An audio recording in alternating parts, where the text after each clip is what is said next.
Oh, boy. Okay. Good afternoon. Good afternoon. Hope you all are wonderful. Beautiful day. Haki Ami, the success scholar. Man. Hope you all are enjoying this wonderful cold weather. Hopefully, it won't be cold that much longer, but I have been wanting to share this series discussion that Sister Renee Miller did, and I'm going to share that interview for our Black Love Camp or Love Camp Africa, Tanzania. So let me go ahead and share screen. So Renee's doing a monthly series. Renee Miller is doing a monthly series each and every, well, she got her dates. I don't think there's a standard, uh, but she's been doing this series of discussions. So let me find it. Uh, okay, let's bring it up and enjoy the conversation, everybody. Peace. And I invited her to our meeting.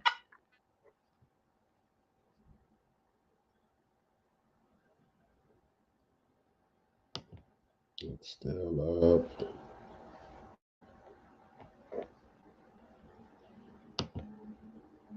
Let me make that. Thank you, sweetheart, for the support. She So gave good me an evening. awesome massage and facial today. We are live, Lisa Watford. Good evening and welcome to our spring equinox. This is our second Black Lives Matter conversation. I am Renee Miller. I'm super excited to be here with all of you guys. I'm joined with a phenomenal panelist today. So go ahead and introduce them. To my first left side, we have Karan, who is a divorcee, a real estate agent, a health coach. And just recently you got an award. So that was for the top 30% real estate agent. Top 25%. Wonderful. Congratulations. Thank you. Thank you. Mama. Go ahead, Black woman. I see you. And we have Chad, who is a divorcee in a new fabulous and great relationship. Fabulous. With who, pray tell? And wink, wink, I'll tell you guys later. And he is also an insurance agent. And then, of course, we have Lisa, who is a happily single but open young lady who is a claims adjuster and one of my dearest friends of, I don't know, 25 years. Girl, don't and start. Then, of course, we have Rob, who is happily married, right? And he is the author of Niggas Ain't Astronauts, and he is an educator. So we have a phenomenal panelist tonight. Tonight, we're going to have a conversation around communication. So I'm super excited about our ability to have this conversation. I'm going to start a poll first because I think it's always good to see where we are. Last week, 63% of those that were on the call, and I think we had about 25, 27 people, and 63% said that our relationships have worsened as Black men and women. They have gotten worse.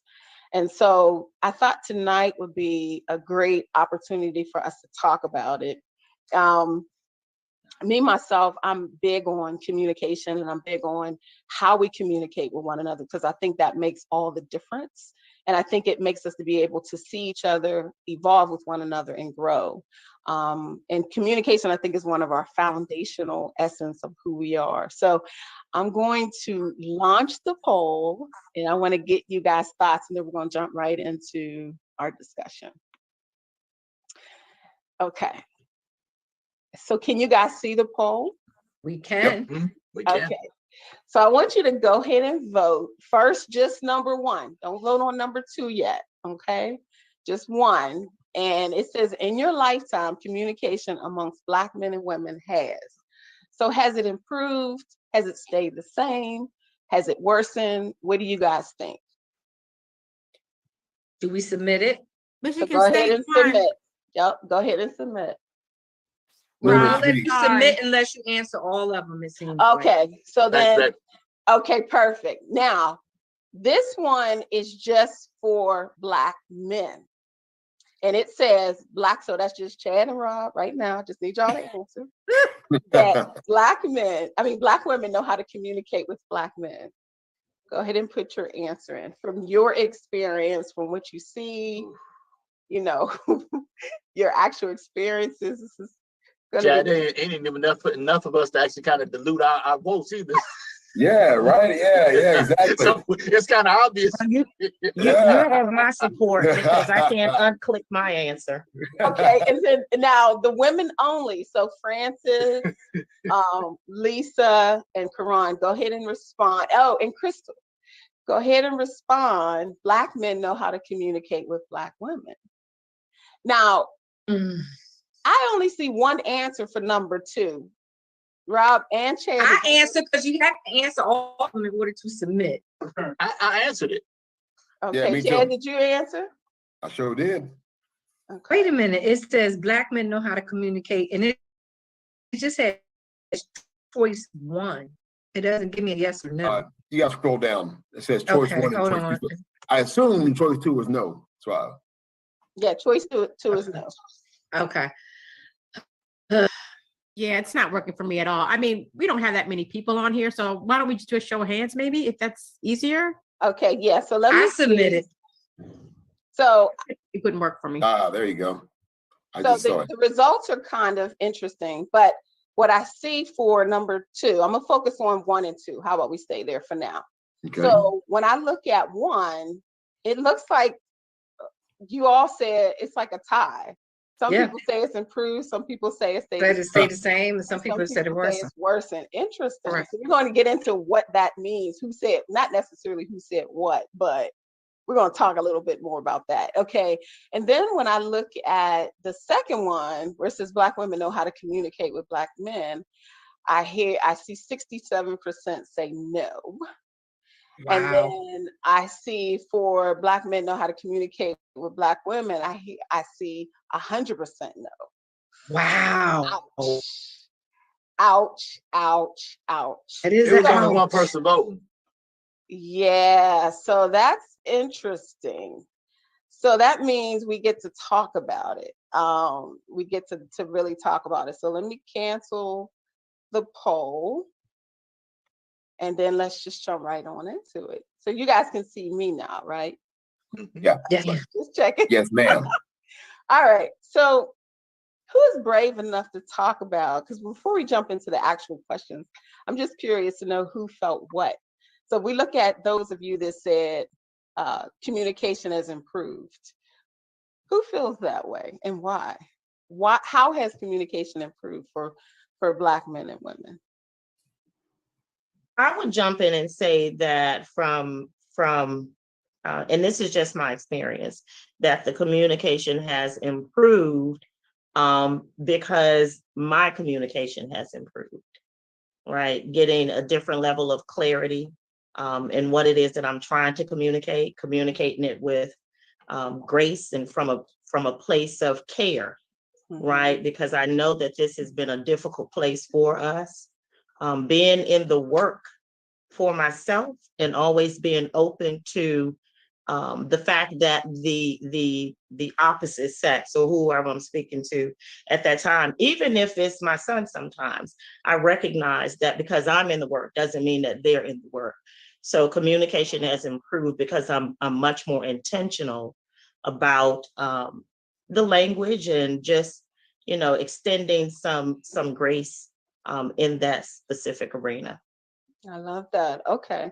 So basically what I hear you say is improvement happens when we take ownership of how we contribute to communication. Absolutely. Okay. All right. What about those of you that said it stays the same? No change? Like what made you stay the same? So over your 30, 40, maybe 50 years, you've seen it stay the same. Can you expound on that? Who said that? I don't know who said that. Okay, well, those of you that said it worsened. You said it, Francis? I did. I just was eating. What about worsen? Why do you say worsen? Well, she said it stayed the same. So let her expound on why you feel that way. Okay. I mean, in my 36 years of life, nothing's really changed culturally for it to change. I mean, right now you're like starting to see like Black identity kind of change and be a little bit more fluid, where I as a woman don't have to commit to being a strong person. So yes, there is onus on communicating my feelings and my vulnerability. That is new. But in regard to if like on an objective whole things have changed, no, that's my personal onus. That's my responsibility to my emotional quotient, right? Like, but there's no status change. You know, music is still very degrading in that example. There's no change in the examples that we see for how to communicate. So I really don't see a cultural shift yet. Okay, I love it. All right. Anyone want to expound before I go to worsen? Because some folks said it's worsen. Okay. I think. So who wants to share that? I had worsened as well. I just think that the language that we use, and I think I've shared this. I said this the last time we met. The language that we use towards each other is not loving language. It's very hostile and aggressive and angry language towards each other. I mean, if you look on Facebook or you look at most of the social media sites, Black men oftentimes aren't Black men, they're ends. Women aren't women, they're bees, or females, or there's all of this animosity and hostility that we present not only verbally, but in imagery as well. So I actually think it's gotten worse. And I would actually argue, kind of following up on Ms. Francis's point, is the language began to change, at least in my opinion, when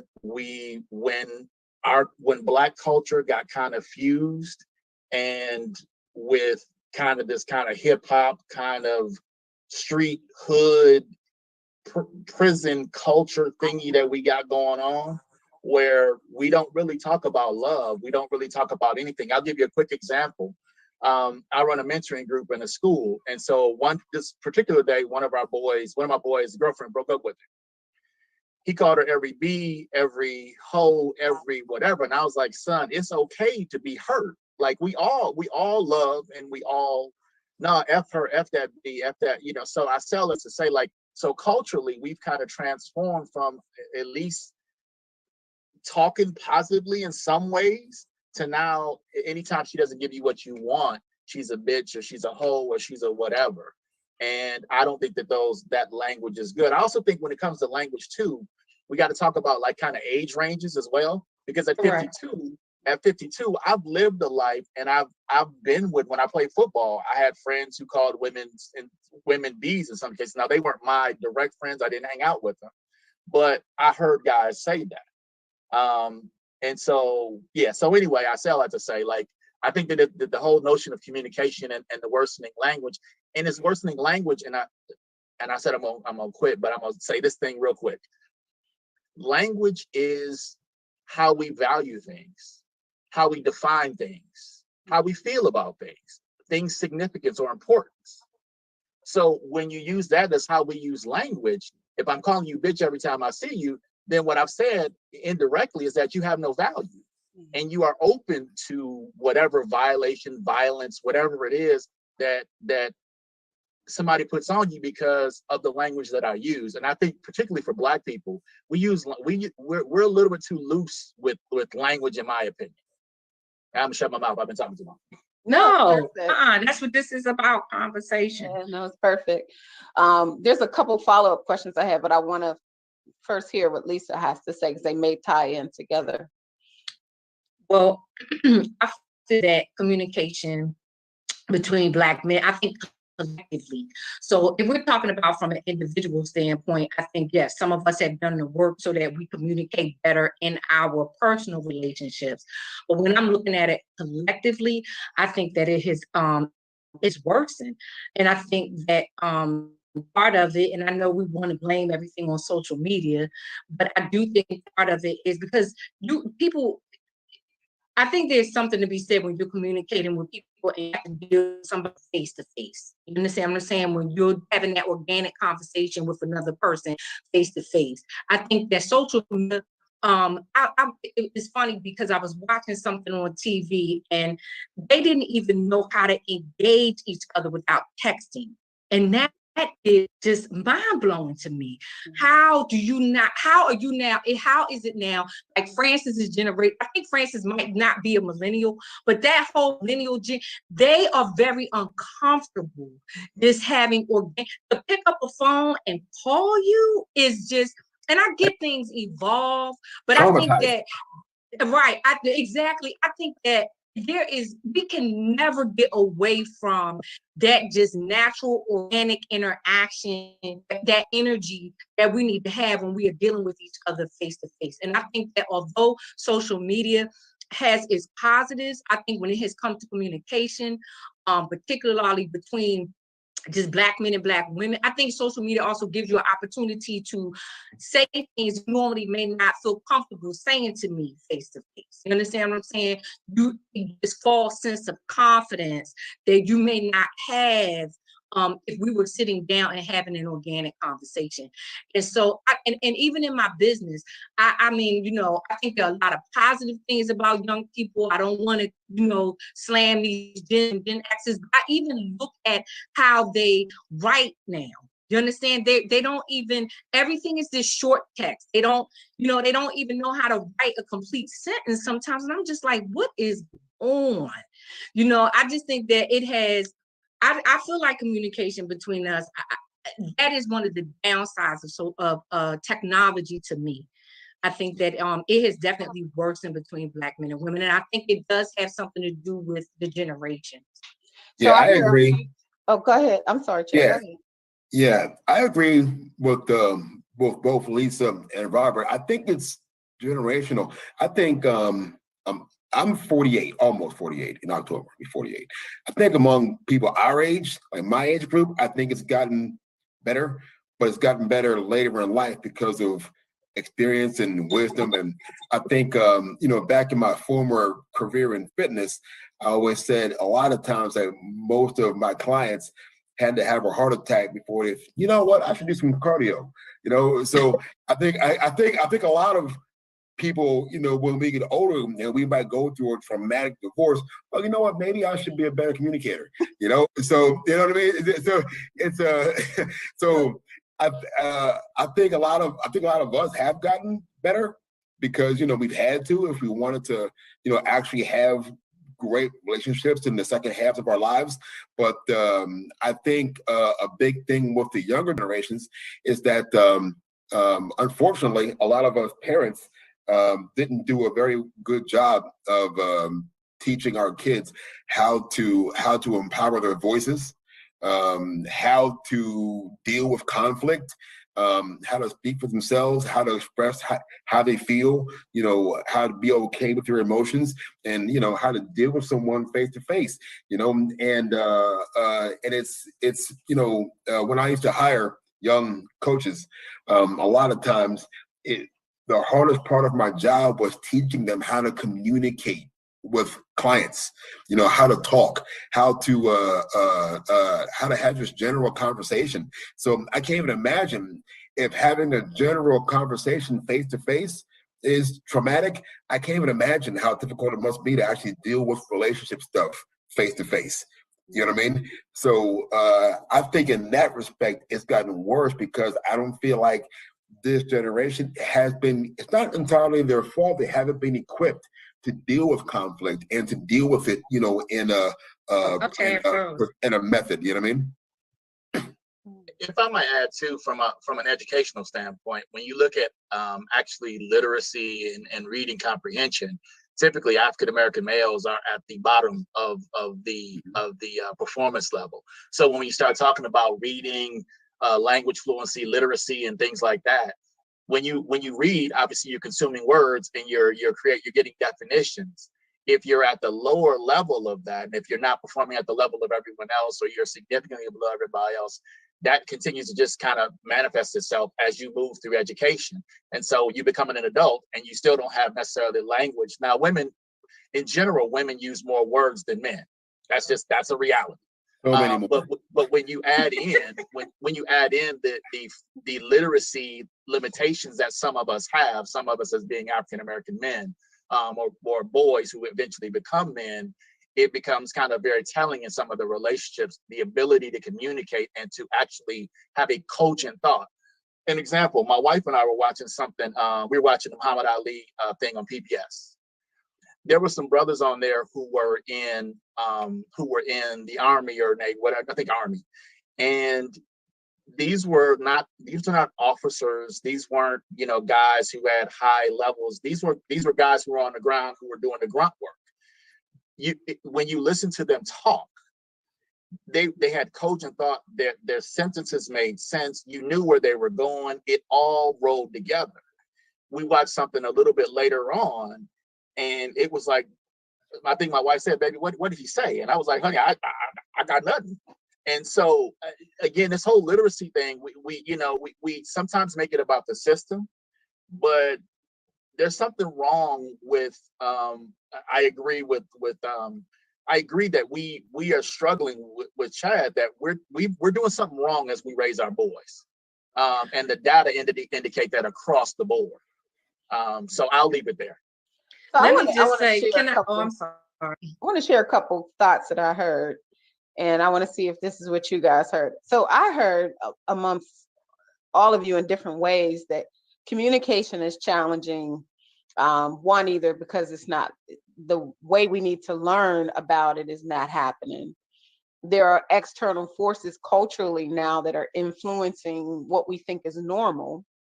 But I also heard when you just spoke, Rob, that at the end of the day, we're also, and me and Chad was talking about this today, the way men think is different than the way women think. And I think men's ability to emote is different, and men's ability to process and think things the way women think things is very different. And so I think there's a lot of factors of what gets in the way of our ability to really communicate effectively. Lisa, I'm gonna get to you, but I want us to start transitioning a little bit because I also saw conflict and I want to talk a little bit about that. But go ahead, Lisa, what were you gonna share? I think at the end of the day, I think everything that everybody said is very powerful and true. But at the end of the day, I just think, have we seen good examples of communication between Black men and Black women? Can we, you know what I mean? Like within collectively, even if you think about your own family, the people that who are in relationships or who are married, like have we all experienced more in abundance where we have seen just those examples and observed those examples of how good communication works in Black men and women? Because you can, not to say that data isn't important, literature, all of that stuff is important. But I think at the end of the day, seeing an example of it, actually carried out, I mean, does that happen as much as it needs to in our community? You know where I saw the best communication between Black men and women ever in my life? Where? 90s sitcoms. And like when you look at the way that Cliff and Claire talked on the Cosby Show, the way they communicated, like the way that Friends communicated on A Different World, on all those shows, like that's ideal, and it's like, I'm like, really, if you really look at it, those were brilliantly written examples of positive and productive communication. Some people may disagree with me, but I'm gonna tell you that I always admired the communication was on good times. Good, yeah. Good Times had a lot of social commentary.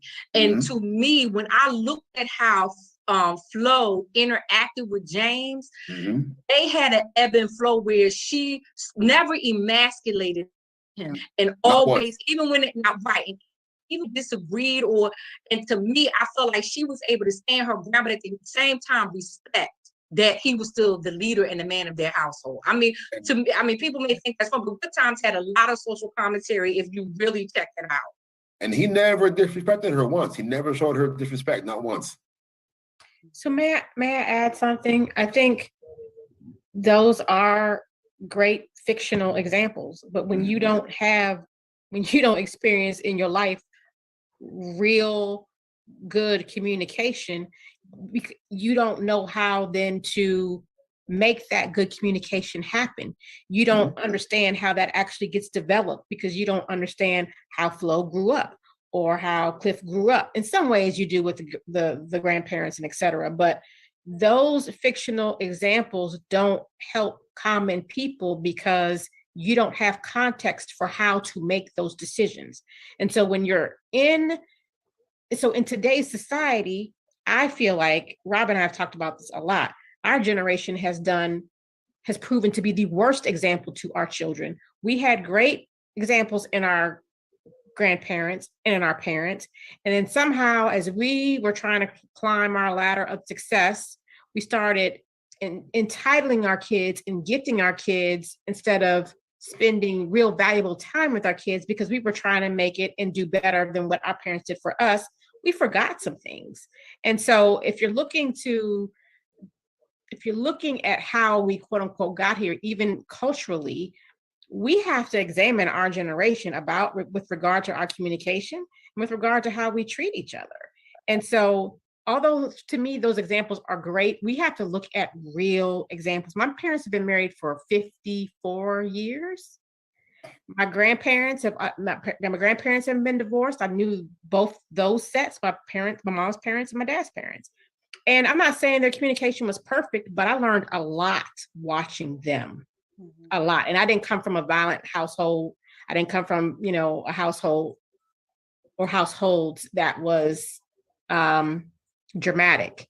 And so I learned a lot by watching them. See, did we have the best examples though? I think prior generations honestly had a lot of avoidance. Like I know there's a lot of people back in our grandparents' time who, granddaddy had like two side chicks. And I agree with you. I tell my mother all the time, her generation never dealt with it, and you had a lot of people from our parents' generation who had, who had problems and just never dealt with it. About it. They hate each other for years, and they waited to get the divorce until the kids were grown. I mean, I don't know if we, as a whole, had the best examples in prior generations. I hear you on that. And I have some of that in my family, but it wasn't, we didn't, it was very clear when those things happened and there was some conversations about it. And some things we didn't know until people died. But the example that I saw practically on a day-to-day was fairly healthy. My parents didn't argue in front of us. We knew when they were upset with each other, but they took it to a different room. I didn't hear my mom and dad curse until I was like 16. I mean, You're definitely fortunate. So let's talk for a second. Well, I do want to jump in on this really quick for a second. So it's a couple of things. One, to address Crystal, I think that's phenomenal that you had that experience, right? Well, when you grow up in a home, which I believe many of us have, perhaps maybe not you all on this panel, but many of us grew up in homes where your voice was silenced.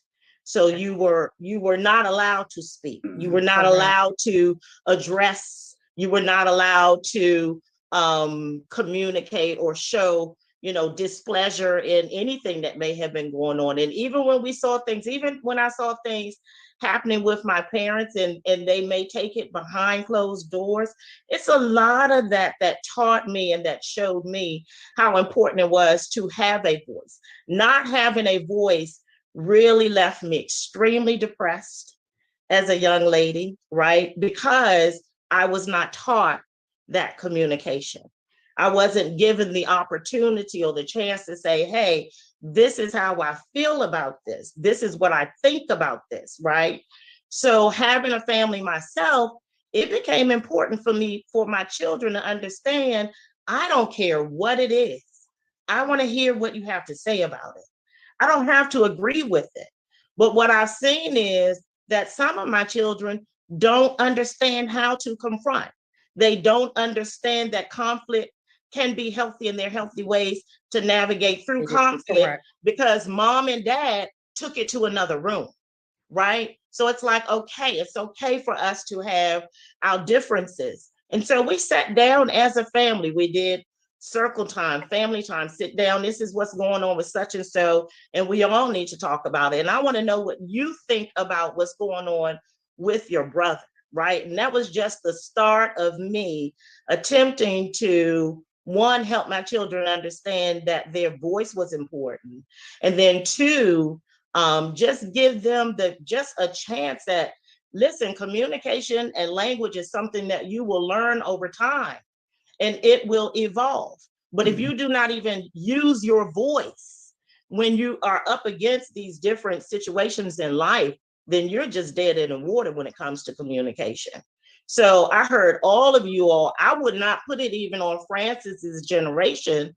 I have grown men, 50-year-old, 60-year-old men that would prefer to text me. Yeah, it's right. legit. This is no better. You in your 50s, late 40s, you know better. You know better than that. But here's the thing, do they really? So now these are some of the habits that we have created that us as individuals, both men and women, have allowed to be acceptable. So now I'm back at the proper communication. So when I say to you, listen, you're being able to date me and me date you and get to know you, we're going to have to skip all the way over text messages. I will not even take you serious if you cannot pick the phone up. And I don't play with it. So if they are seeing 5 other women that will play with it, then that's just a bad habit that they've developed, and it may work or may not work. But I'm back at, I don't have those kind of issues because I tend to say what I mean and mean what I say in the most kindest way. I like that. I'm gonna write that down. I like that. Can I just, Renee, I know you want to jump in there, and I just got one last thing to say, and then I'm gonna Crystal, I hear you say, I believe art imitates life. So I don't necessarily think that because these were people that we may have on television, that doesn't make those things were some people that could have been a real experience. So I do believe that art can imitate life. I do think that there was some reality that you can pick up from like when he was talking about the 96, you can see yourself in some of those things, right? The other thing that I wanted to address was, I totally agree with Chad. When I look at me and my mother have had this conversation numerous times. When I look at her generations, my mouth is on the floor sometimes when I see some of the skeletons that fall out of their closet, because they may have had standard, and they may have had more. But see, what the conversation I've had with my mother is that you all, because you had this sense of morality that you all had to live up to, things were, the deception, you understand, was so incredible, back during time. You understand? Because there were certain things that, like Quran said, you couldn't talk about, you couldn't have a voice about. So to me, their generation, I don't know if they were necessarily the best, in my opinion, the best communicators.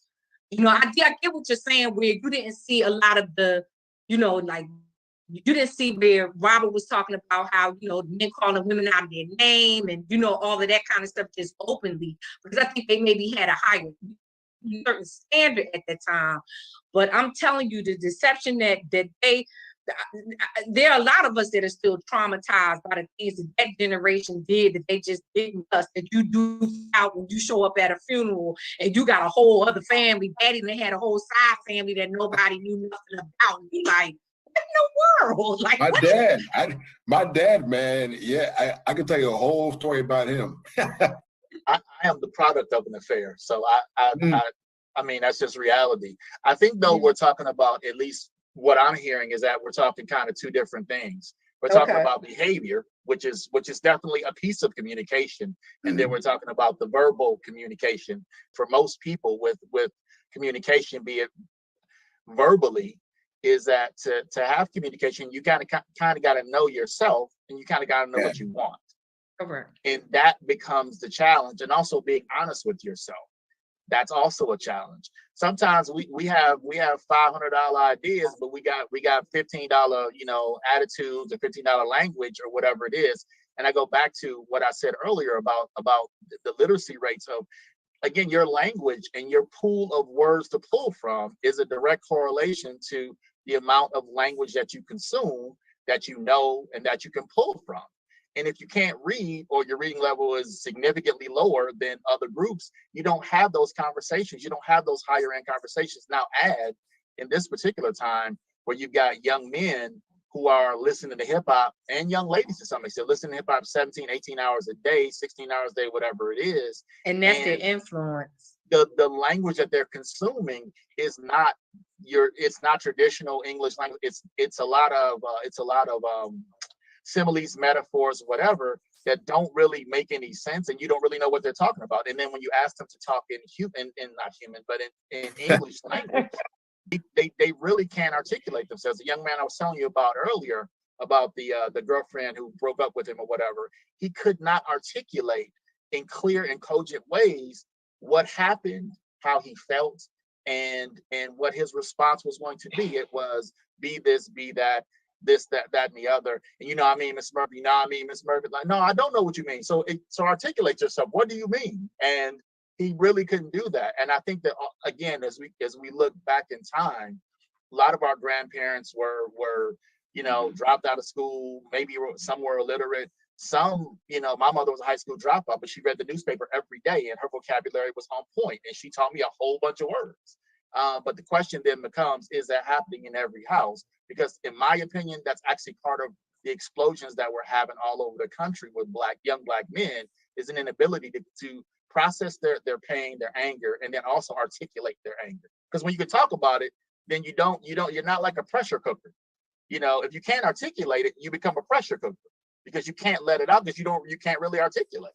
Well, why then do I listen to some, like I listen to some music, and I hope I can articulate this the way that I want to say it. I listen to even like music that we used to listen to, and even some of today's music, and they're very expressive. Mm-hmm. So it does, and I'm talking about, even some of today's music, and it's funny to me because I'm like, well, how come that does not now? Why does that not relate to real life? Because I listen to some of that, I get it. Some of the music nowadays is very lustful. I mean, we always talk about that, but there are some songs that I find that are very profound. And like, how come that doesn't translate into real life?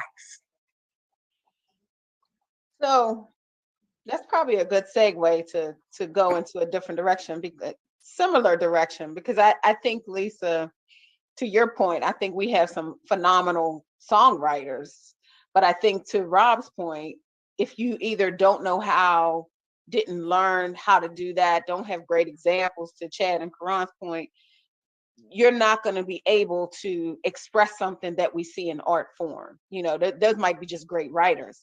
Right. So one of the things I wanted to ask you guys is, what do we do well, and what do we need to do better? And then I want us to go below the surface, because we're having good conversation, but I really want to get to some of the things that are really happening in our communities that we hear over and over again that are real problems. I mean, I think we're talking a little bit, but we're still on that. To me, I think we're still a few layers up. So one of the things I just want to start off is, what do we do right? Like, when you look around your friends, your family, your own relationships, what do we do right as a community that we say, you know what, we've either evolved in this way, or because I think we're in an era now where to Karan's point, we are being more empowered to verbalize and voice ourselves. We are. I mean, I think, For sure. you know, we're in a time now where you need to say what you feel. Now, you might not know sure. how, but you're still Right. encouraged to do so. Whereas Right. The before, freedom. the culture was different. For sure. Owning your voice is important now. So what do we do this right? And what could we do this better? Because I'm moving us into a different direction. So, and everybody can respond. Francis, you can even share as well, because I want to hear, because her generation is a little bit younger than our generation. And so, you know, we need to also talk about there is a real generation distinction in how we do things. So I'm gonna start with whoever wants to begin. What do we do correct when you look around? Go ahead, Chad.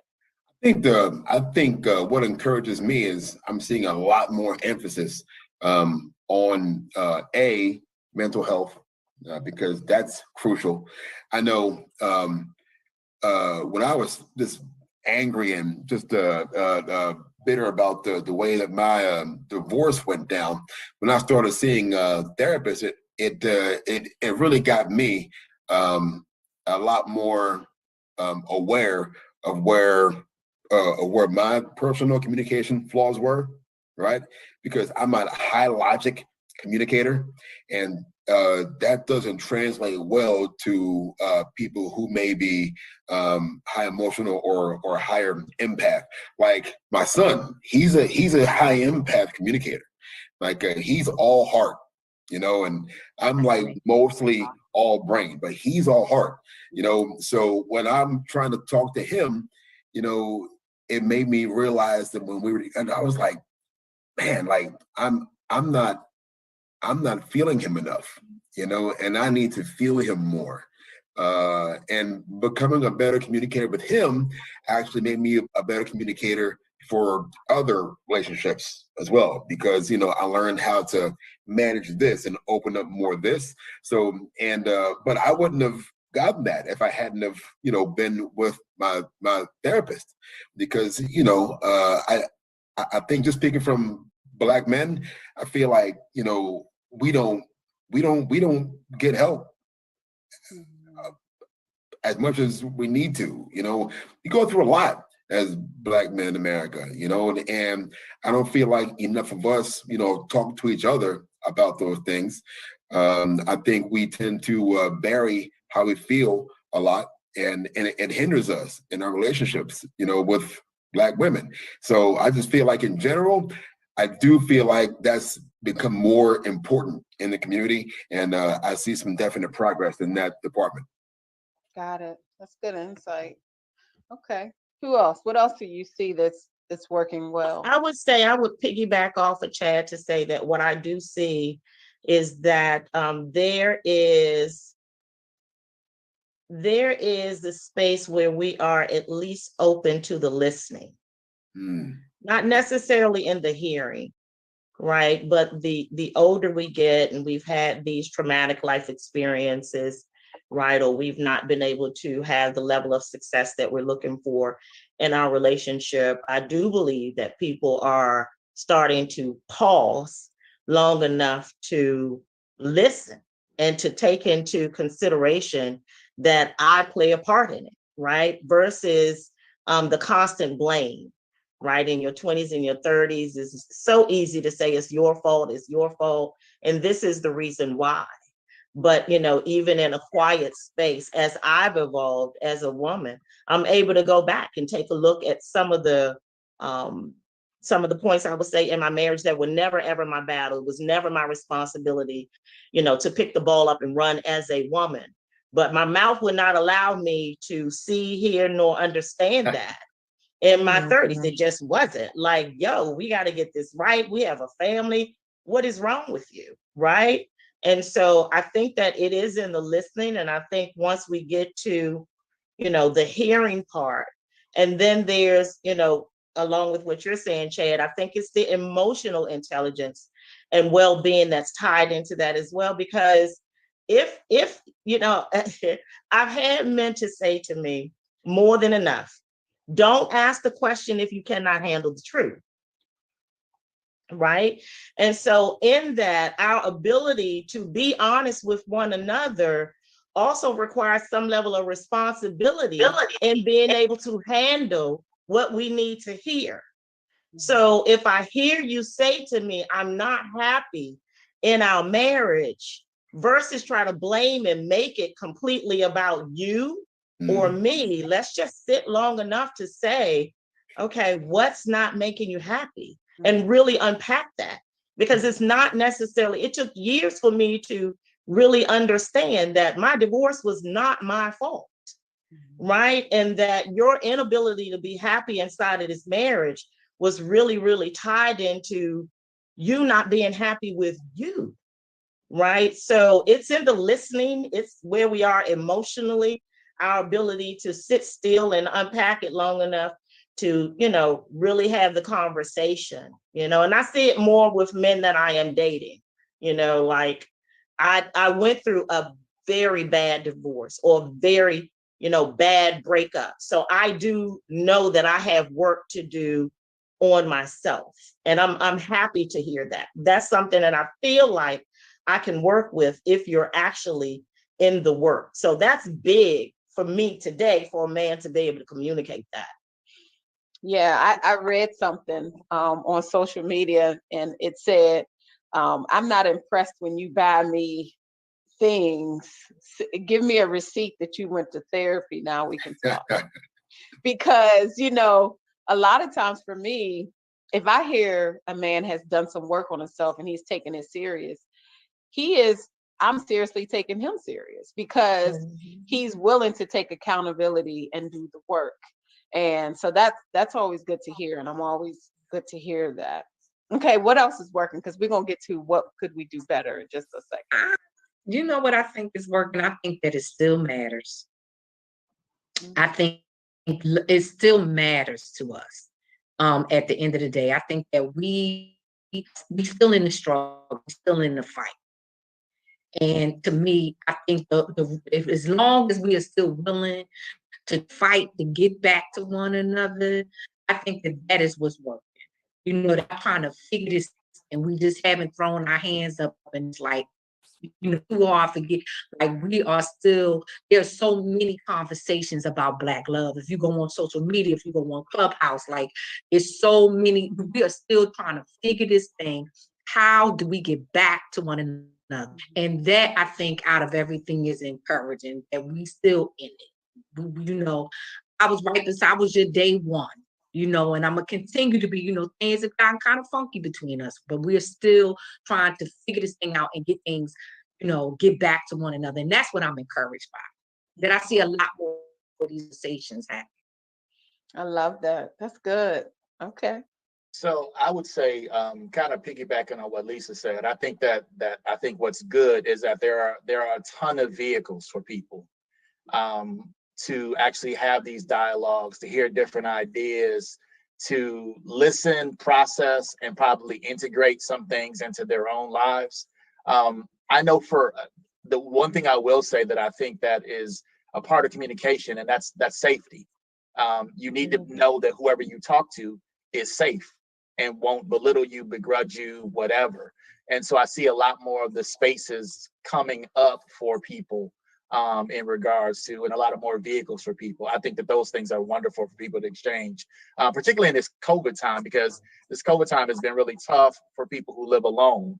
They don't really have anybody to talk to. And oftentimes the computer, whether it's Clubhouse, it's Facebook, it's Zoom, whatever it is a way for them to connect with people. So I think all these vehicles have been much more helpful than I think about in our time when we were in our 30s or 20s. Like, there weren't these vehicles. You had to seek them out, or just go to one of your buddies' houses or whatever it is. So again, to me, it's the vehicles that are really good for people.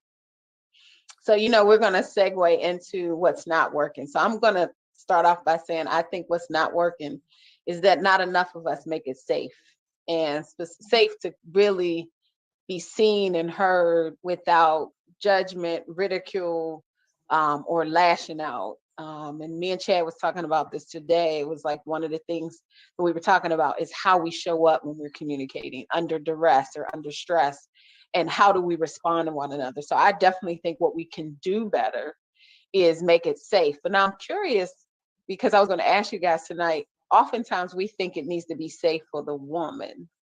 You know, the woman needs to be safe. And I know I'm big on emotional safety. But I'd be curious to hear Chad and Rob talk about how safety is important for you guys as well. And then we're going to go a little bit deeper. For me, I just need to make sure that I can be transparent and vulnerable with you without feeling like it's going to turn into state's evidence. You know, what? State's evidence. You know, Right. to be used Put it on, back in my face. you know, to be used on another Right. docket in the future. You know what I mean. So. Yeah, I mean, yeah. So that's the first thing with me is that, you know, I'm allowed, you know, to be honest and transparent and emotionally vulnerable with you, you know, without being, you know, Wow. looked at as soft or having it like thrown back in my face at a later date. Wow. You know, so Wow. that's the first thing. You know, I've heard from a lot of men who say that, you know, that's a big reason why, you know, they don't feel safe talking to their women on that level, because, you know, they feel like, you know, they're it's going to be used against them. Wow. Their vulnerability will be weaponized against them. Wow. Got it. That's profound. Last week we talked. I I'm sorry. Go ahead, Francis. I want to argue that comment, because is there a venue for men to hold safe space for other men? I think that doesn't happen first. It is not the onus or the responsibility for women to hold a safe space for men, and I think that's part of some of the stress. It is. I mean, like if I'm with you, like as my partner, like I feel like, you know, I'm kind of entitled to that space to where I can be open and vulnerable with you. You know what I mean? Like, you know, that's something that. Yeah, I think that's historical in Black relationships, that Black women take care of it all and everyone's emotion and ignore their own. But what I'm presenting and what I'm asking. That's not what I'm saying. What I'm presenting and what I'm asking is, what does a safe space provided by a Black man for a Black man look like? Okay, well, let me jump in for 1 second. So Francis, your point is valid in the sense that I think so too. You're saying there needs to be safe spaces for men to have that from one another. But I Correct. think what Chad is saying is that we're talking about communication, in order for us to have healthy communication, he's saying as a Black man, I need a safe space to open up and tell you my thoughts and it not be used against me. And quite honestly, I think all of us want and need that. I just don't think we think Black men want that as much as we as women want that, you know. And I think that's what he's saying, is that it needs to be safe as a human being. And we tend to think of Black men not necessarily needing that, at least been my experience. And I think that's what I'm trying to stress, is that Black men do need that safe space, right? Mm-hmm. And while I understand, it's even like a pre-funct for you to explain to me what he means. I understood what he said. Mm-hmm. I have a very high reading comprehension. I understood, and that's not to insult, but I'm saying is that if communication between Black women and Black men is not going well, mm-hmm. then there must be more communication between Black men, right? I hear what she's saying, and I kind of agree with her. So if, you know, the probability that Black men are talking to each other more positively in that sense is there a safe space between Black men, and what does that look like? Because if you are only expecting Black women to provide a safe space for you, I don't want that responsibility. I'm tired. I have enough of my own emotional responsibility to then take on somebody else's as a pre-funct. You know, I think that we always think of women providing nurturing safety. Well, I think if you're thinking about it from a one-sided point of view, I'd agree with you, but I'm not talking about a one-sided like relationship here, to where you serve my needs and F you. You know what I mean? Like, while there should be better spaces for men to talk, like to me, that's irrelevant when it comes to me talking to my lady. You know what I mean? Because it's like, if I'm with you, again, like if I'm with you, like I want to be able to feel like I can be as open with you as I can be. All I want from you is for you to listen to me and make it okay for me to be open with you. Like, I'm not asking you to fix me. I'm not asking you to be my therapist. I'm asking you to be my partner and allow me to be vulnerable in your presence. Yeah, I think what I'm presenting is that in all relationships, in all same-sex relationships, in Black culture, there is a dynamic of competition. Same sex? So, yep. Take Lisa today. I just met Lisa. Lisa is older, so we don't have a peer-to-peer relationship. She took on a nurturing role, and that is what we expect intergenerationally, right? We expect older Black women to be nurturing and providing, right? Is that fair? If we were the same, if we were the same age, there would be a competition dynamic. There just is. There is a competition dynamic between. But I think we're going, okay, so let me reel it back in because I want to hear what you have to say, Francis. But I think I think we're not addressing the question unless I'm missing something. So I want to hear what this was really only supposed to be men answering this question, but that's okay. Lisa, I feel like I want to hear your voice because you're saying you get what Francis is saying. And I'm not get what Francis is saying. Can you let Robert? Yeah, let Robert go. Then Robert, jump in. Oh, okay, so as a man who's run a men's group, I ran a men's group out of my house for probably about 1.5 years, 2 years. Brothers came to my house. I had topics and questions, very much like we're doing here today.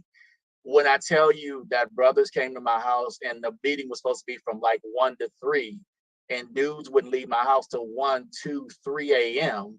because they had so much to get off their spirits. There's 2 parts to this thing, and I think they were kind of overlapping in some ways. Maybe we weren't catching them. Like, there is a space that brothers need to have amongst themselves.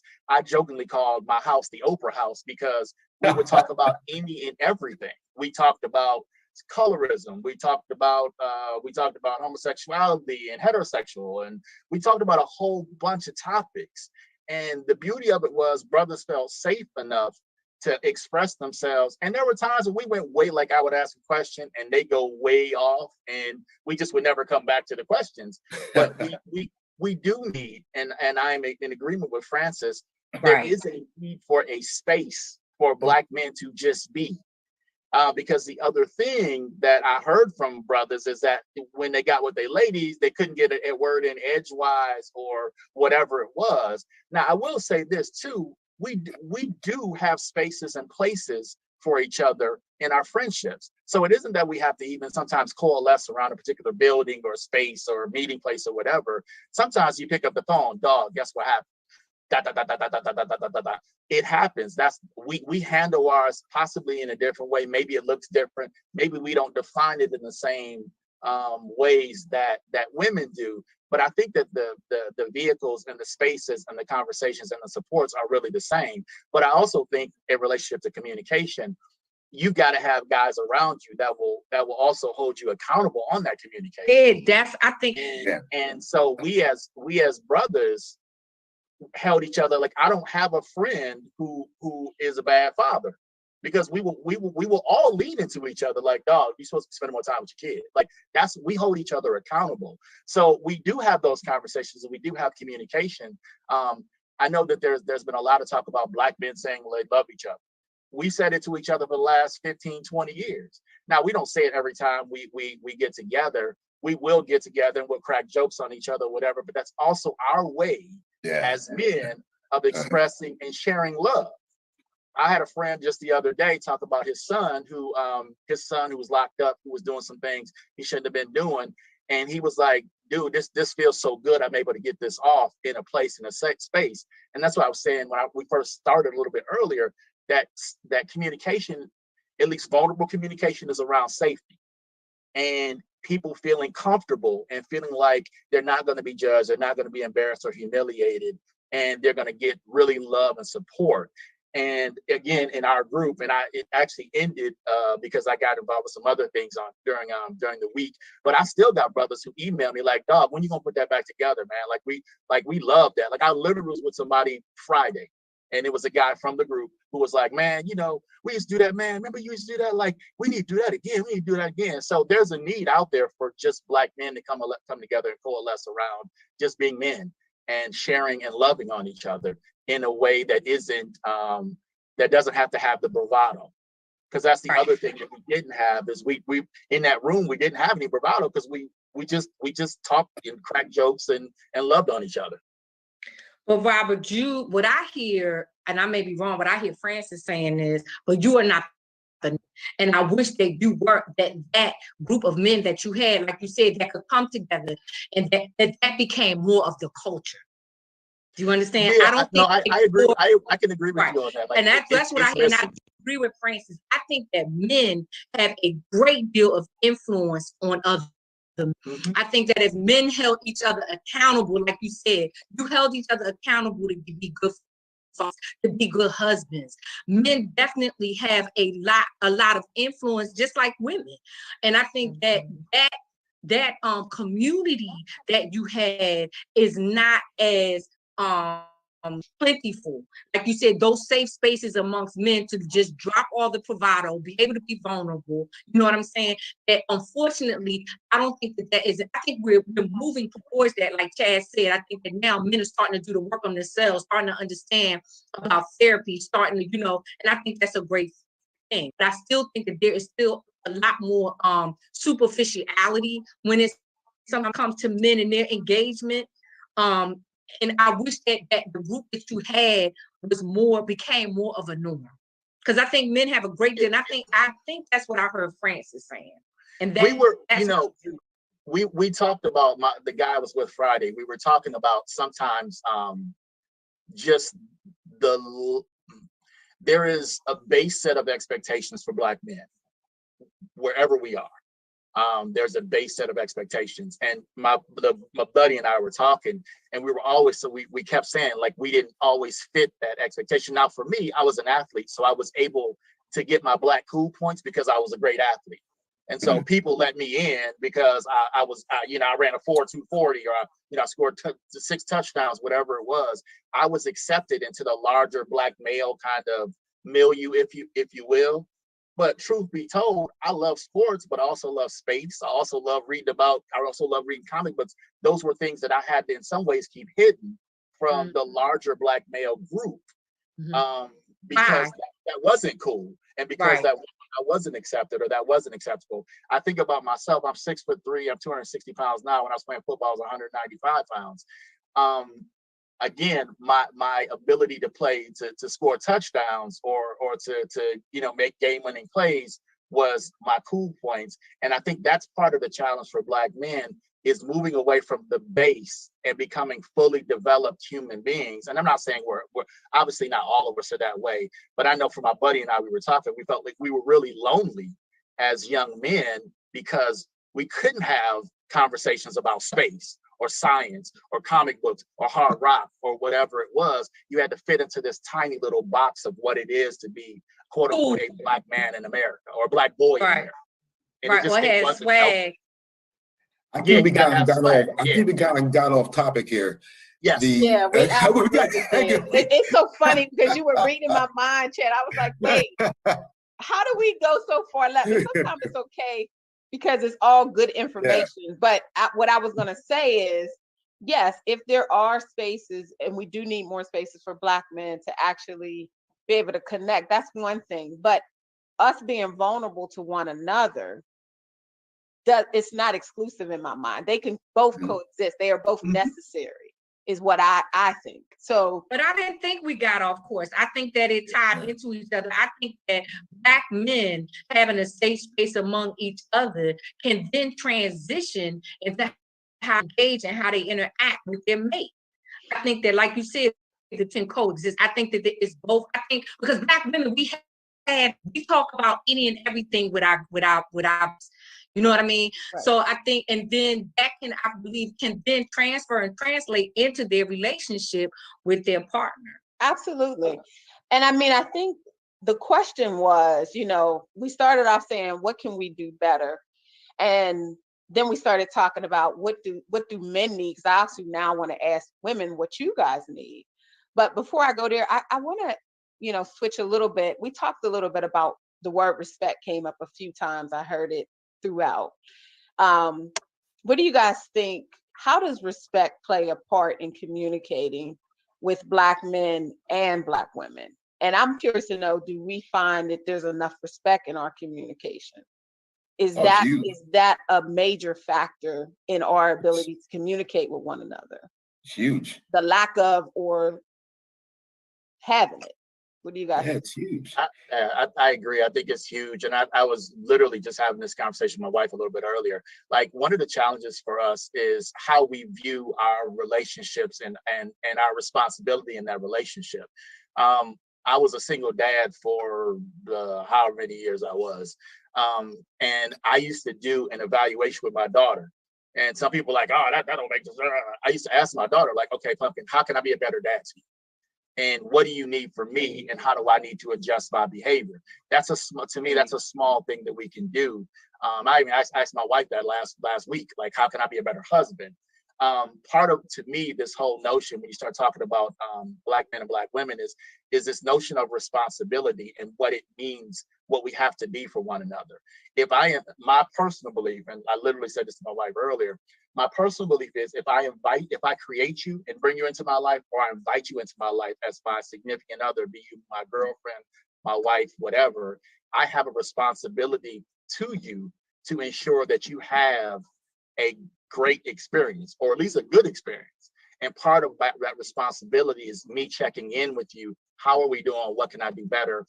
Is there anything I can do? Now, there's some things, obviously, I'm not perfect.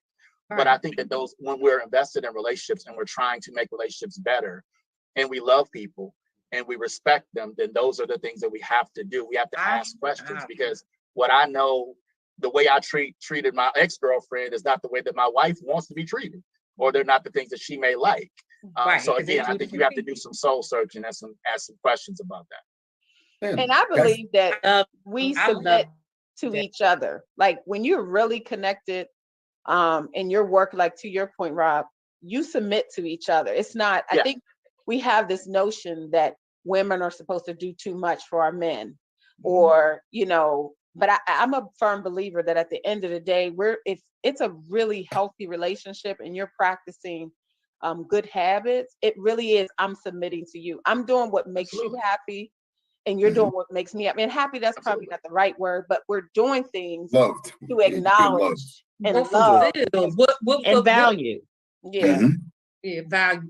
Rob, those are two very easy questions, but they have a very carry a lot of weight. You understand what I'm saying? Just to ask her, what can I do better? You know, check in. How we doing?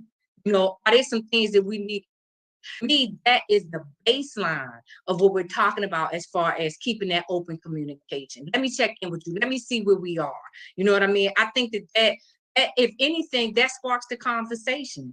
But also, can we again tie back into, but can I be real? Can I be vulnerable? Can I be honest? Let's say can I say that? Can I tell you this is where I feel like these some areas that you need to improve in, and your ego won't be so, so big that I can't, be real with you in that, and be honest with you and be truthful. Can you handle, I hear men say all the time, women can't really handle the truth. A real woman, I'd rather you hurt me with the truth than deceive me. Because that breaks me down even more. I don't care what you did might be one of the most hurtful things. But one thing I can respect you, if we're going back to respect, one thing that I will respect you for is because at least you came with me with honesty. Yeah. And it might have been some jacked up stuff that you did. You can break me all the way down to the ground. And will always be, if we're talking about, and men's love language is respect. That's how they hear love. When you disrespect, if I hear my brother say, it was just when I listened to him talk, that is how love is communicated to them. Women love is communicated differently, but a man, his love language for the most part is respect, and you showing him respect. That's how you communicate love. Yeah, TD Jakes had a great lesson on this in one of the courses that I took of his called He Emotions, and he had a great piece on it, and he said that in his experience of counseling literally thousands of couples, he said that both men and women want to feel valued, like no matter what, across the board. We all want to feel like we have basic human worth. Women need to feel loved before they'll give respect. Men want to feel respected before they'll give love. Give love. That's it.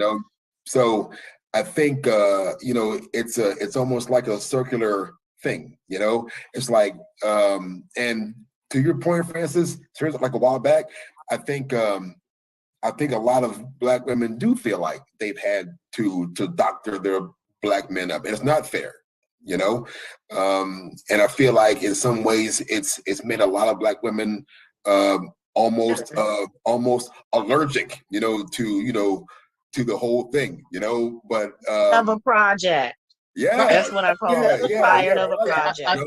And I feel like just as men, like, I don't think we should expect our partner, to be our doctor. Like, that's not their responsibility, but like Renee said, if I'm 100% focused on meeting your needs, serving you with love, and you are 100% focused on meeting my needs and serving me with love, like, that's respect. Like, everyone's happy, but the problem is, disagree, but I appreciate what you're saying. What's that? I semantically disagree, but I appreciate what you're saying. What's the semantically disagreement? Being 100% into somebody else is not gonna be reciprocal. You need to be 100% into yourself. No, that's not what I'm talking about at all. You need to be whole yourself. Yeah, that's not what I'm saying. No. What I'm saying is, in regards to your relationship, I'm not saying that, because that's codependency and that's not healthy.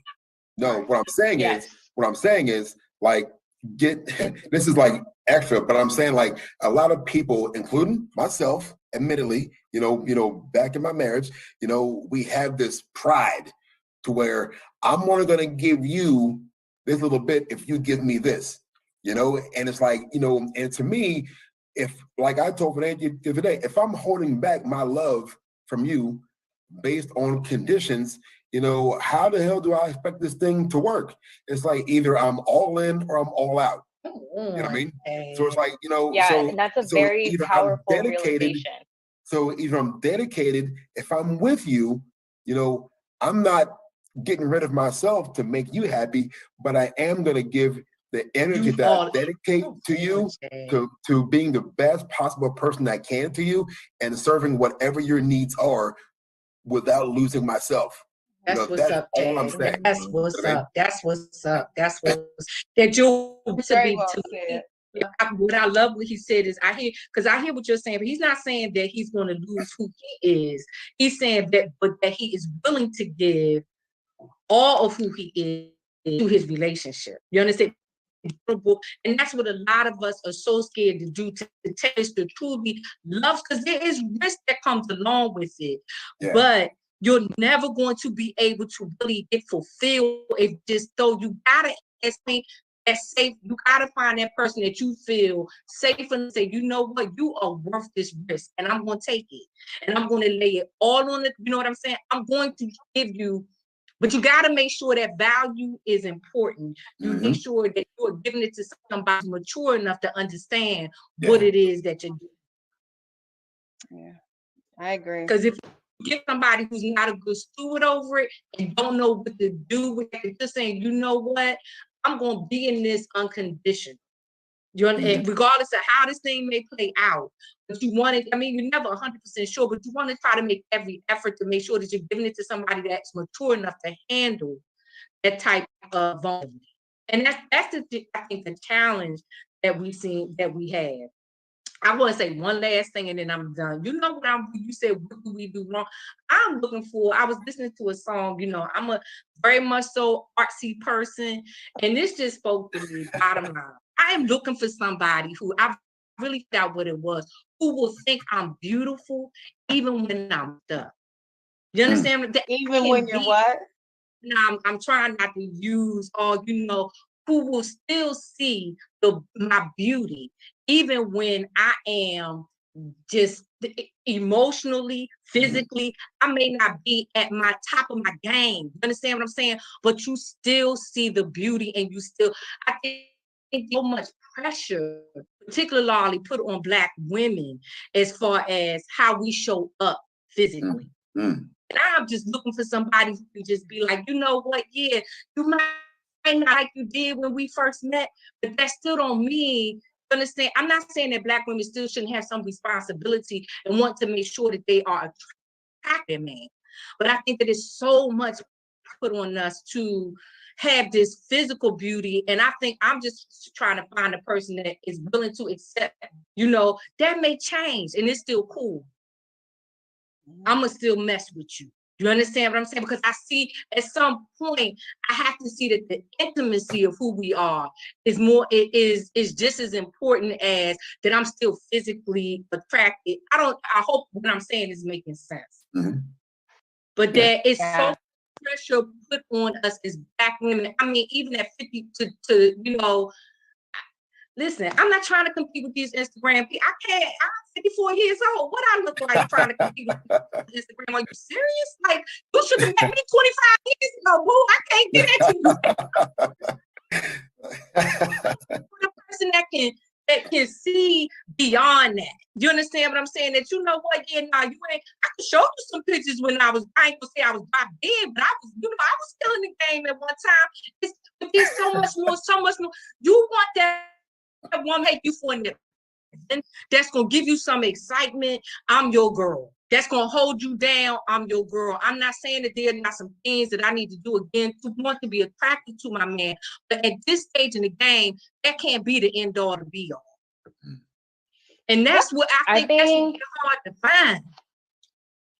That's a whole I think if I'm being really concise, I want to say back to the holding space. What we can do better. What, Francis? No worries. Yeah, I want to be really concise about what we could do better. Go ahead. Go ahead. No, go ahead. I wanted you to answer the question. It's just intimacy as a whole, not being dependent on a sexual relationship. I think in Black culture, if we could have more intimacy across the board, intergenerationally, same-sex relationships need a more depth of intimacy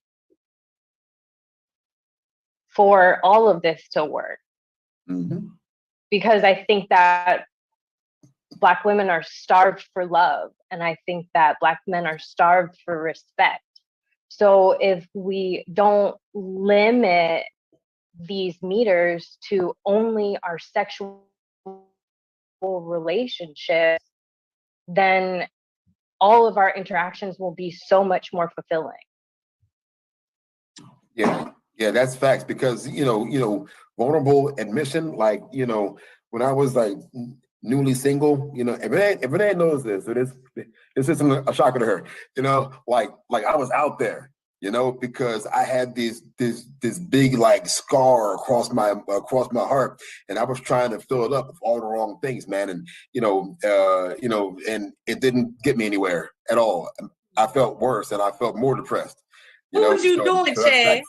Listen, you don't want details. Stop being nosy.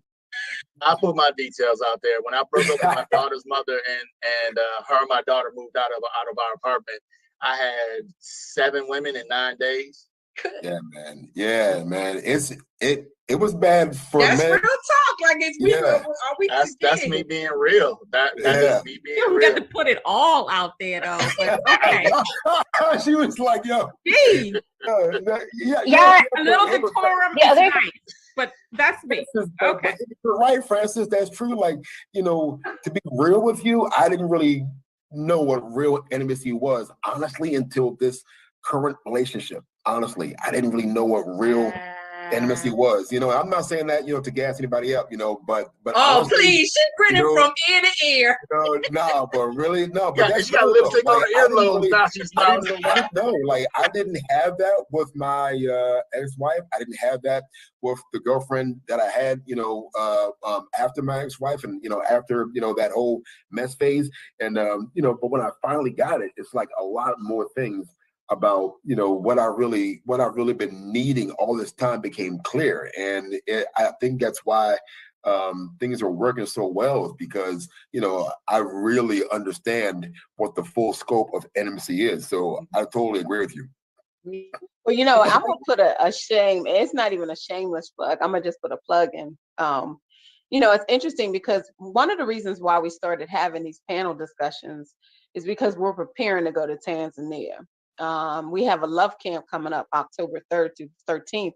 And one of the things we're excited about is being able to teach some of what you're sharing, Chad. And so I didn't, I'll pay you later, but I didn't ask you to say that because, it really is something that I pride myself on. And I'm glad, Francis, you said that. But I do think that, being able to be vulnerable and submit to one another is what makes relationships so profound.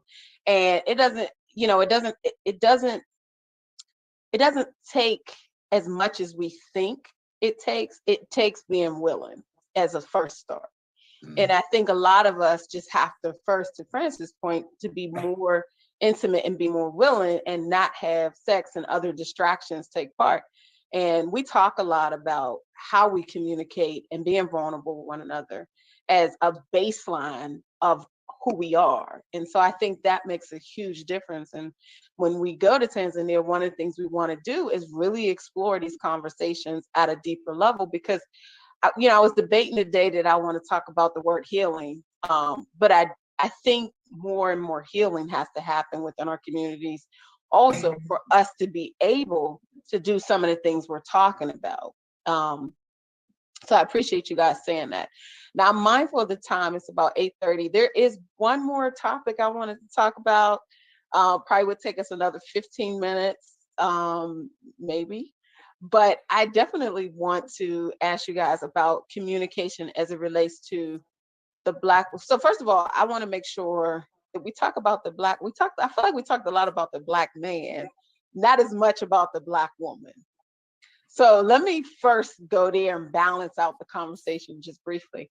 Lisa and Karan, I want to hear from you guys, and Francis as well, and Crystal as well, as around, a lot of 100% of you said that no, the Black man doesn't know how to communicate with you. We heard a little bit of what the Black man needs in terms of him being communicated with. What do you guys feel you need in terms of communication for you? 100% of you said no, the Black man does not know how to communicate with you. So what do you guys need? And I think I'm going to save the next topic for next time, because I want us to dig a little deeper in that one. Yeah, I would say that, just listening to you all, it all ties together. And it's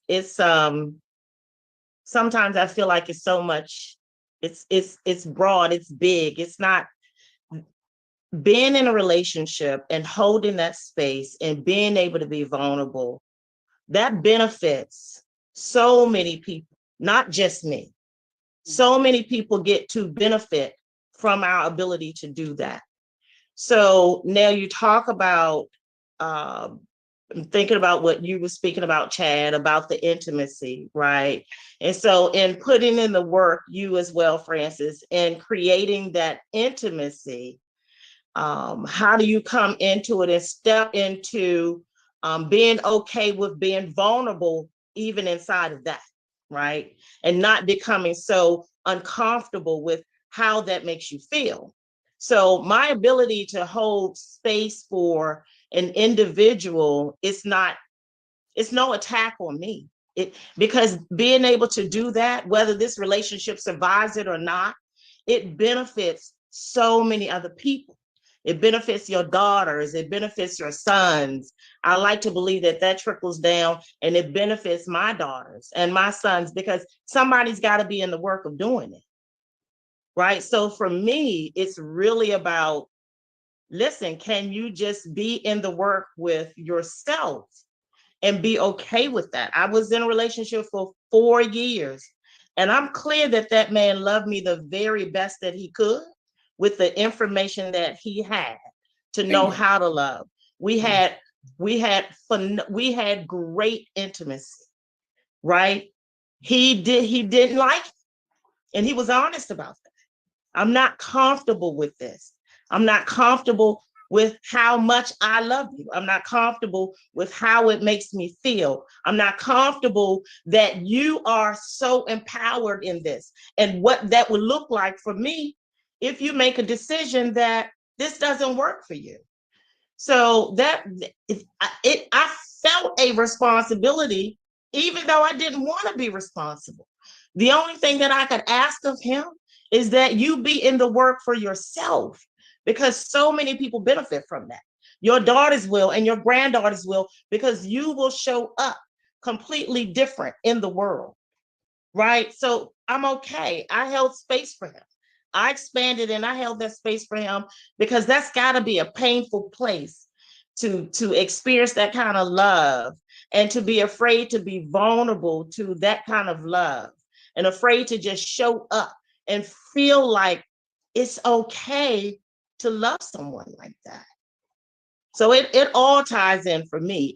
It's the work, it's the healing, it's the vulnerability, it's the intimacy. And last month we spoke about love, right? So it all goes back to love and care. And I can care for you and love you beyond you being my man, or this relationship, going the full distance. Right? Because at the end of the day, I still have the ability to recognize that as a Black man, you shoulder a different type of burden. So if it benefits somebody else in the world, that's fine. I'm so okay with that. That's big. That's big. Because a lot of women wouldn't look at it that way. That's big. Mm-hmm. That's huge. Because what I hear is that we, I always say when I was out there serial dating, I was very cognizant of how I showed up as to not cause more casualties to the next one. And I've had people say to me, I'm better because of you.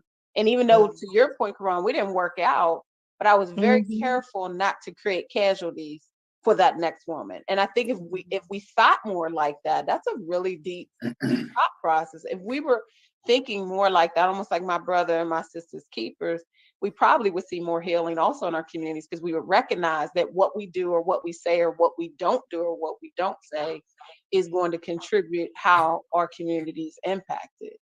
So that's a really good point. Lisa? What am I answering again now? So I was just asking you, we talked got that wine kicking in, that wine. No. I was kind of hanging on to, because I think what Karan said was very powerful. No, but what was the question again? So the question was, you talked quite a bit about what the Black man needs in communication, and just so what would you say the Black woman needs?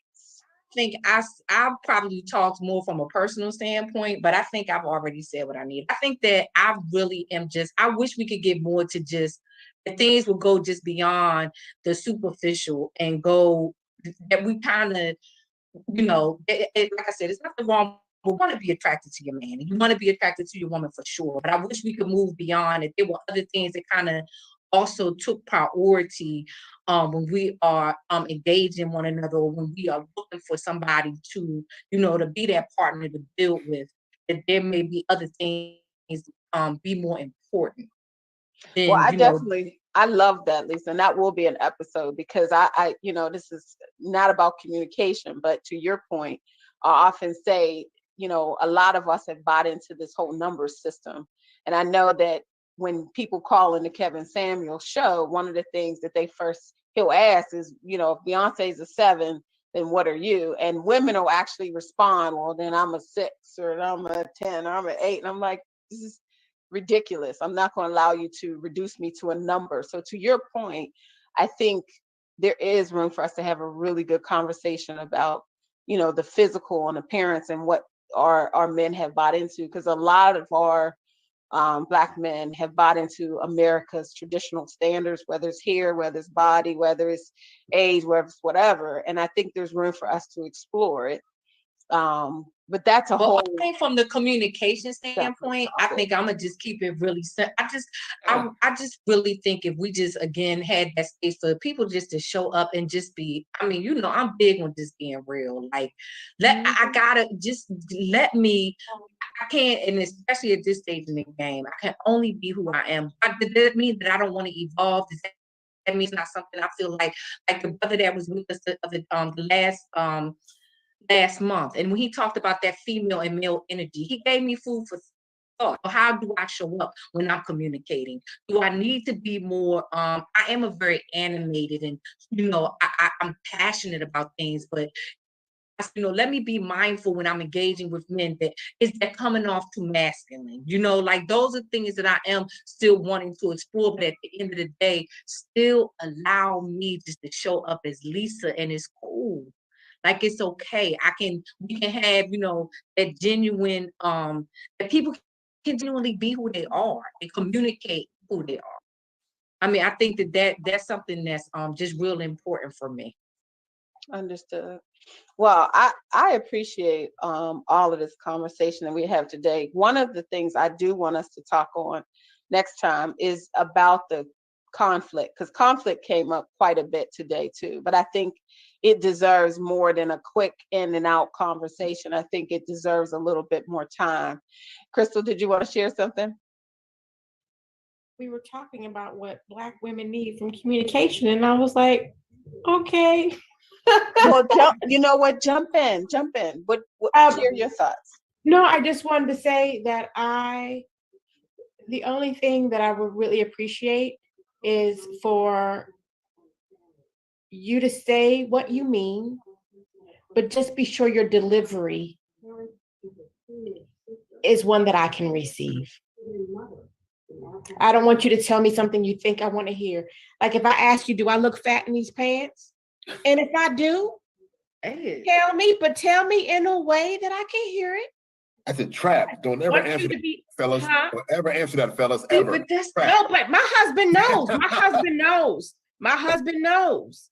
If I ask you, like you said, somebody said earlier, don't ask a question you don't want to answer to. No, when I ask you, I want to know the answer. And don't tell me what you think I want to hear. Tell me the truth. And my communication style is always tell me the truth, but deliver it in a way that I can receive it. With love. I love that, Crystal. I love that. We actually talked about that a little bit earlier, and I think it was Lisa that was saying, no, we do want to hear the truth. I think that is a misconception that women don't want to hear the truth. I think what happens is that, to your point, Crystal, maybe the way it's delivered is a challenge, or I'm going to hear you. It's either the way it's delivered is a challenge, or what's happening is we can sense when it's not the truth. Robert? Okay, so as the other side to this, tell me the truth. I think also we started off about communication, and I also think that we have to understand that there's also communication styles, and my delivery may be totally different than your style. And I think that's one of the things I know that as a husband, or as Crystal's husband, I've had to try to think through myself is how am I a better husband to her, and how am I a better communicator to her? There's sometimes I fail miserably. There's no ifs, ands, or buts about it. We had a situation probably 3 months ago, and I was horrible at communication, horrible. But it is a process that I have to go through, and understanding the way that I communicated with my boys or my mother or my sisters or whatever it is much different than how I communicate with her, because she didn't grow up with us. We didn't necessarily talk a whole lot about it, but the impacts of our parents, we did talk about it a little bit, but the impacts of how our parents communicated, or how we observed communication from our parents, how they may have given us information or not given us information, how they talk to each other, how they didn't talk to each other, sometimes plays a role, even if we don't even know it. It plays a role in how we interact with our partners, and how we address them, and sometimes engage in dialogue and discussion. And we may be very animated, and they may not be able to receive that message in the animation. They may need someone to say, "This is what I'm saying, and I need you to say it really in formal words," or they might need somebody to say it in different. So I say all that to say, like, it's an evolutionary process. And the reality is too, is the longer you're together, you continue to evolve and devolve. And so sometimes what may have worked at 40 doesn't work at 45, but then it works again at 52. So, it's a constant process of ebbing and flowing and changing. So that's all I wanted to say. My problem was with my communication. I was a great personal trainer. I was a great coach. You know why? Because I knew how to immediately look at your squat and tell you exactly where the problem was and how to fix it and get a better squat out of you in that moment. But that did not translate with me and my wife because she didn't want a solution in that moment. Right. She wanted me to hear what she was saying, all her words. She wanted me to acknowledge that what she was saying, was valid, right? And empathize with how she felt about it in that moment. And then, when she's ready, let's talk about a solution, But, I get the data, I process it, here's my solutions. That didn't always, do me well, and part of my process for becoming a better communicator was learning how to be a better listener and a better empathizer when I'm being talked to about issues that someone may have. But is that not, I wanted to say, is that not, to me, I think that is one of the core pieces of love, is that I understand what type of communication works for you. Yeah. And it may not be comfortable for me, but because I love you, I'm going to communicate in a way that, like, for instance, Crystal was saying, I don't mind the truth, but it's how you deliver the truth that is it to me. Well, Rob might not have grown up in a way where he has to be very intentional about how he tells Crystal the truth, but he knows that this is what Crystal needs. So yeah, because I love you, this is not necessarily my natural flow, but because I love you, I'm going to make sure that I make the effort to speak. Everybody always talks about the love language, but that's so important. Like, love is about, let me make the changes that I need to make to show up for you the way that you need me to show up, even if that means that that's not my comfortable way of moving. Mm-hmm. And that goes both ways. Like, I've got to change. I have to adjust my delivery, but on the other side, I feel like you should be willing to change the way you receive also. You know what I mean? Like, there are a lot of people, not just women, but also, just people in general, have a hard time taking criticism because they may be really self-critical on themselves. So one more piece of criticism may not be palatable. But, if you trust somebody in your life that they have your best interest at heart, right, then you should trust that they have your best interest at heart when they're delivering that constructive criticism as well. You know what I mean? If it's delivered in love.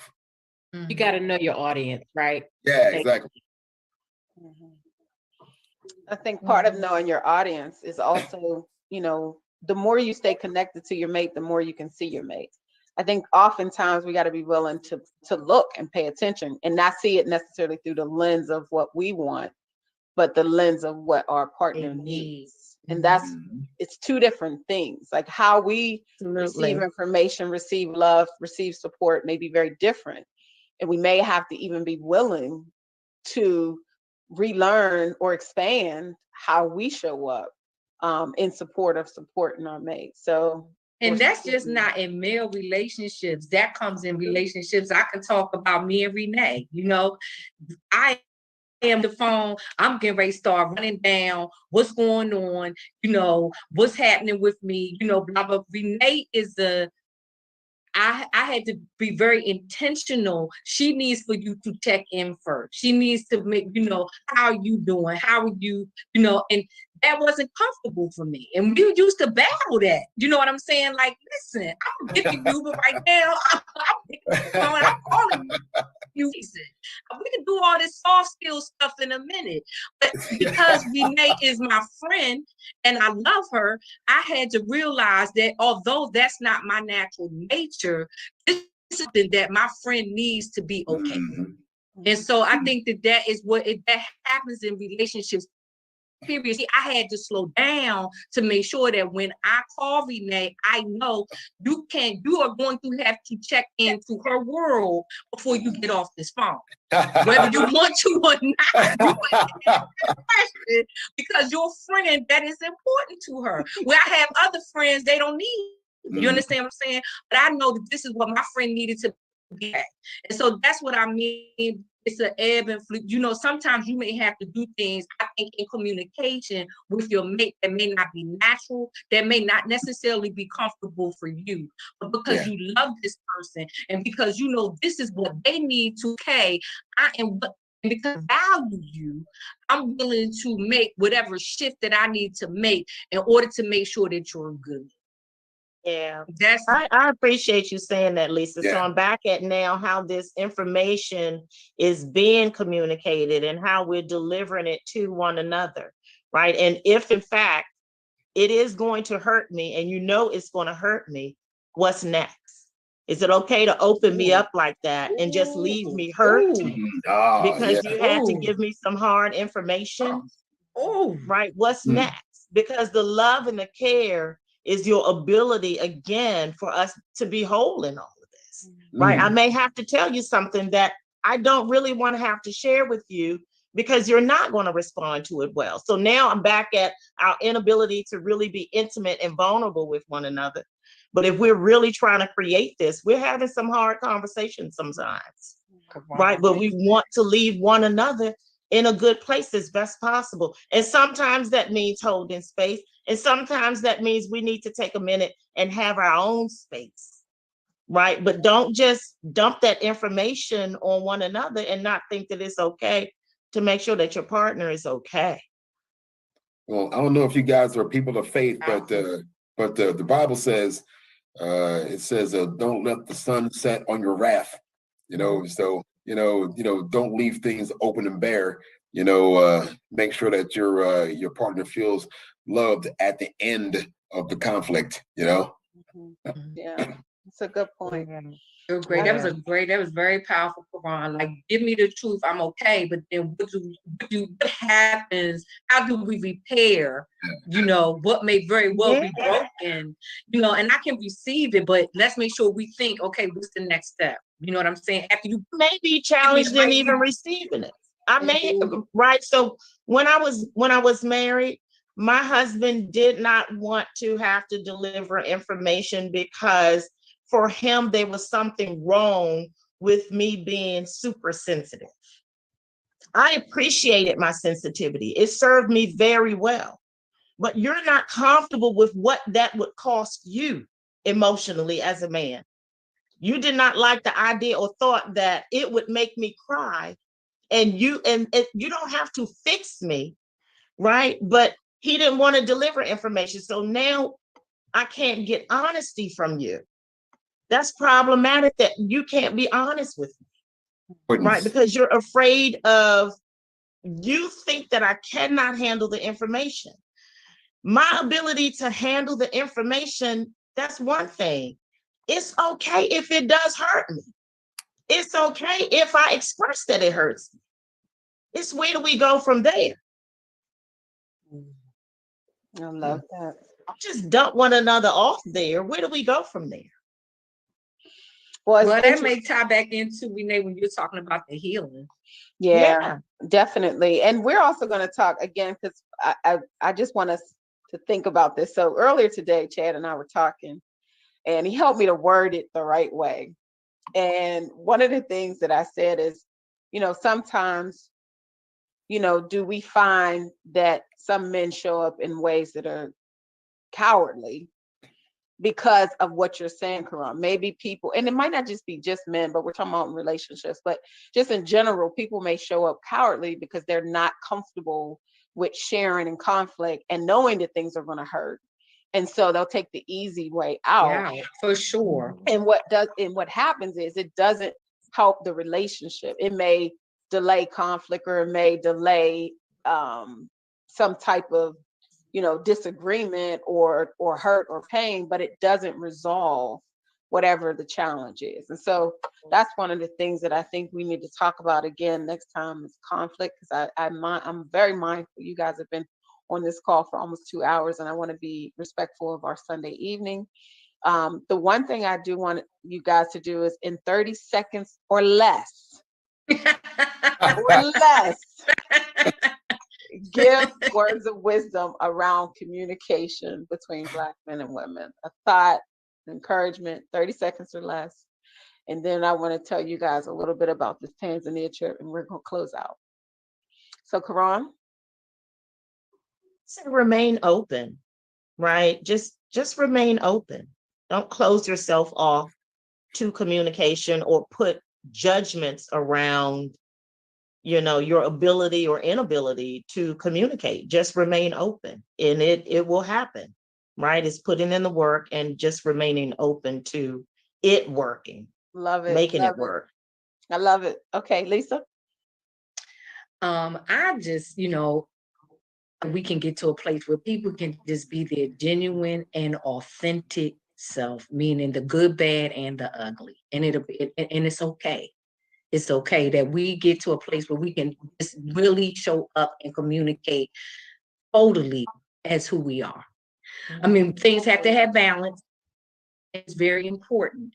But at the end of the day, there is an authenticity that just is unmatched when we are dealing with each other. I love and it. Communicate. I love it. Thank you. 30 seconds or less, Francis. My wisdom would be to step away from the idea that respect is something that's earned and not freely given. It's the limitless resources, as well as compassion, also a limitless resource. I think approaching every mode of communication, whether it be online and with those core virtues, will enable you or everyone to hold space for everybody's authentic Blackness, right? And not do something that makes you tangential to your Blackness, that doesn't deceive the Black culture or puts you outside of the box that we thought of what was our identity. Got it. Thank you. I love it. Okay. Chad, 30 seconds or less. Your partner, your spouse, your girlfriend, your boyfriend, whatever it is, should be one of your favorite courses of study. Keep learning about that person, and keep staying in wonder and amazement of every piece of information that you gather. Love it. Rob, 30 seconds or less. My quote is, or my word of wisdom is, listen to and with love, and not to make your point. I love it. Okay. All right. So I want to close out. I know that we have Hakeem, we have the Teaching Art Institute on with us. They were like our silent listeners.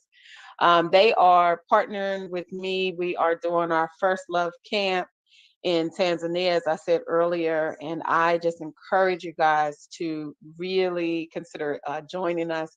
It's going to be a fabulous time for us to really do some work around this topic. and really learn from some greats, whether it's a married couple, whether it's me around vulnerability, whether we do yoga, whether we do a myriad of artistic activities around strengthening yourself. I encourage you to attend with us. And if you're interested in more information, definitely contact Teaching Artist Institute on Facebook. Thank you guys for attending. We'll see you the third Sunday of every month. We'll have the next one here at 7 p.m. And you guys have a wonderful Sunday and a productive start to your week. And it just started spring, so do something new in support of Good spring. stuff, good stuff, good stuff, good stuff, guys. Good stuff, guys. Have a great As evening, usual. everyone. Have a Bye. good night. Thanks Have a good seeing night. everyone. Have a phenomenal week. Thank you. Yes, yes, yes. Bye-bye. Great conversation. Thank you. Bye-bye. Bye, guys.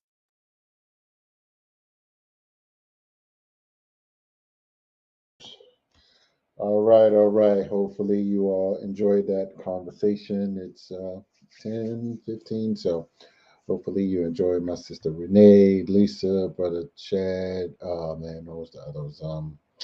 Oh gosh, I didn't write down all the names, but hopefully you enjoyed the conversation. But definitely reach out, leave a message for myself. Text 410-209-9687 if you or someone you know may be interested in the Love Camp Tanzania, or if she may be looking for other hosts or guests as well to be a part of this panel. So hopefully, if you enjoyed the panel, that's Renee Miller. Uh, so definitely text me.